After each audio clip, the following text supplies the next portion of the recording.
wuxuu yiri horta guriga aad degan tahay inaan soo arkaan rabaa uga tagay gabadhii waxay samaysay garaweyse gabar yarna way ahayd wax gacan qabtay weysay waa siiyay way kala tageen wiilkii noloshiisa hore u watay gabadhii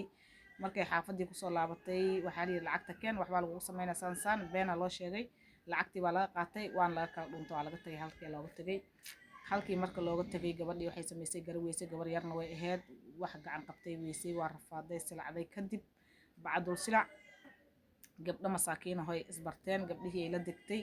gabdhihii markay la degtay maalinkii way soo baxaan wadaday istaagaan dadka oo kastoo ka gacan roonay qaraab iyo wax ka raadsadaan wixii haddii ay helaana xaafadooda ay ku laabtaan intaasay iska ay cunaan maadaama ay shaqaynin haynin gabdhaha ilmay haystaan ayada ilmo ma haysato wadadaasay istaagayaan qofkii muslim ah oo ka gacan roon baa wax siiyo waxooda iska cunaan iska biyeystaan iska maalin maalmaha ka mid ah waxaa dhacay wadadii inuu soo maro axmed inuu soo maro gaarigii oo wato istaajiyay wixii oo micnaha ilmahan iyo masaakiinta ay waxaan wax siinayay markuu siismadii dhameeyay daaqada xirtabay daaqada ku garaacday muna haday daaqada ku garaacday tiri walaal aniga wax ima siinin wax isii markuu daaqada furay wuxuu arkay muna bismillaah muna miya ha walaalay maxaa saan ku galay waxay tiri axmedow aniga waxaan kuma sheegi karo oo hadeer kuma awoodo inaan dhameystiro sheekadan waxay tiri waa kaya wuxuu yiri gaariga soo gal gaarigii buu ku qaaday dadkii baa ka daba qayliyay waxay dheen gabadhu wuu qiyaamaya saambo yeelaya wariya gabadha lacagta ugu faa'iideysanaysa baba wax saas waxay tiri muna la ima qiyaamayo wax aniga oo xumaanina ma jiraan waxay tiri wiilkan waxay tiri waa isqabi jirnay hadda is aragnay marka wax dhibaatana ma jiraan way israaceen wuxuu geeyay meel dhar iyo wax lagu gado dhar iyo waxba uga gaday hotel buu dajiyay maqaahi buu saaray waxba u hagaajiyay waa ka assalaamu calaykum waraxmatullaahi wabarakaatuh waa idin salaamay dhammaan meel walba adduunyada daafeed ka joogtaan salaan ka bacdi janalka shuruudihii oo ku jira waxaan ku codsanayaa inaad subscribe ii saartaan daawashada ama views fiican aad igu sameysaan like fiican ii saartaan insha Allah taala soo dhawaada waxaan ka sheekay rabaa qiso xanuun badan oo farxad iyo murugo isku jirto ku soo dhawaada channelkeena qisadan waxay u dhacaysaa sida tan waxay ka qisadan ay ku dhacday wiil iyo gabar oo Carabi ah wiilka iyo gabarta Carabta ah gabadha waxa la dhahaa Muna wiilka waxa la dhahaa Axmed waxay ahaayeen dad yaraantood is soo aroosay oo guri soo degay oo isla deganaaday maasha Allah tabarakallah nolol fiican oo qurux badan sameystay noloshaas waxa qayaano ku sameeyay muna qayaanadan waxa ugu soo baxay walaasheed waxay tiri wiil ninkan mehir qaaliya noogu sheeg lacag fiican nooga qaad si aan hadhowdi aan ugu boodno oo lacag fiican u qaadano muna waxay tiri gabar yar ay ahayd oo ma fahansanin qayaanada waxaan hayay tiri haday hayay tiri waxa ku dhacay in wiilkii la is arooseen oo isku guri degeen markay isku guri degeen kadib ay haddana lagu soo taliyay inay dhahdo fur oo mehirka ka qaadato kadib nolol ku samaysato asagana oo iska baro ninkan nin lacag lahow ahay hayay tiri abaar markay joogaan maxkamadda ay soo daawaysay xitaa aniga ninkan ma rabo hal iga furo meherkaygana ha isiiyo okay sidii baa ninkan nin lacag leh waay dadka lacagta leh waa ka dhantaa waxyaabaha qaar waa la waday maxkamadda laga soo waxaa jira xaaskaada ku soo dacweysay waxay u dacweysay inay furiin ay dalbanaysaa oo saas mi aha haye maxaa qaldan wuxuu yiri inaan furtidaan rabaa hay tiri oo meeshan ku kala tagno ma rabid guurkaaga saas mi aha okay furiinkii waa warqadii wuu saxiixay furiinkii wuu ogolaaday meherkii wuu dhiibay 6 milyan oo geni ma aqaana 6 qisadan marka waxaan ka baranaynaa horta fudeedka inuu fiicneen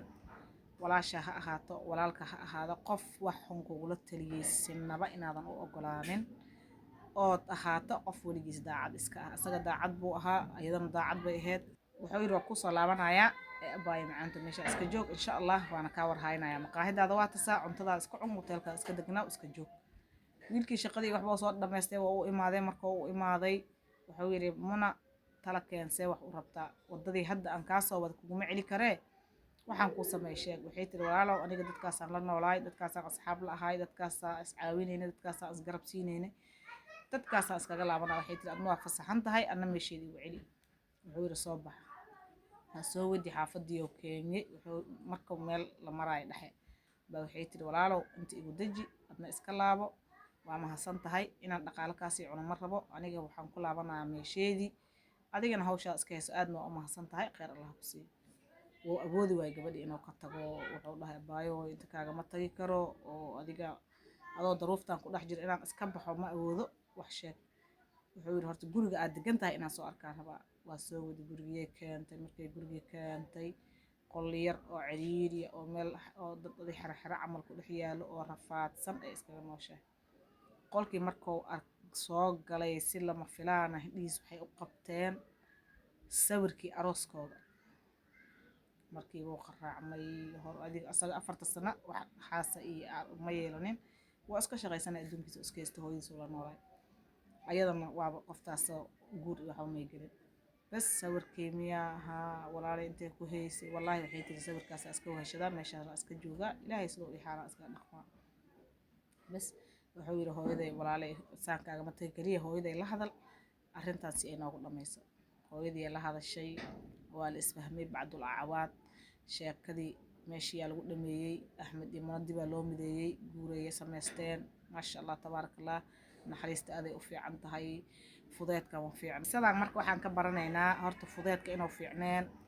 walaasha ha ahaato walaalka ha ahaado qof wax xun kugula taliyay sinaba inaadan u ogolaanin ood ahaato qof weligiis daacad iska ah asaga daacad buu ahaa ayadana daacad bay ahayd falka dad baa ka taliyay dadkii ka taliyay baa ilaahay amarkiis xumaantaas korkooda saartay ilaahay ka cafiyo ayadiina masaakiin bay ahayd meel cidlay ku soo dhacday wiilkii asaga qof lacag iska heystoo ahaay hore iskaga dhaqaaqay gabadhi maadaama uu rabay laakiin waxaa ka tan weynaaday amarkii ay soo duldhigtay iyo maxkamaddii ay kasoo dacweysay sheekada waxaan ka baranaynaa inaan la isqiyaamin inaan been la isku sheegin inaan maxay ahayd aan qofna qofka kale oo xumaan kugula talnin qofka waxaad u awoodo wanaag ka ahaadaan haddii aad wanaag u awoodin inaad xumaantaada kaagala tagto waa kaa qisada intaasay ku dhammaatay aadna waa u mahadsantihiin haddii aad halkaa nala soo gaartay like iyo comment qurux badan noo reeb na dhiirigeli insha allah haddaad qiso saas camal hayso nagula wadaag qaybta commentiga waana soo tabinaynaa insha allah sidii ay u dhacday iyo sidoo xaalka ahay mar walba waxaa fiican in la iswanaajiyo oo wanaagga la iskugula taliyo xumaantana ilaahay hanaga haayo wassalaamu calaykum waraxmatullaahi wabarakaatu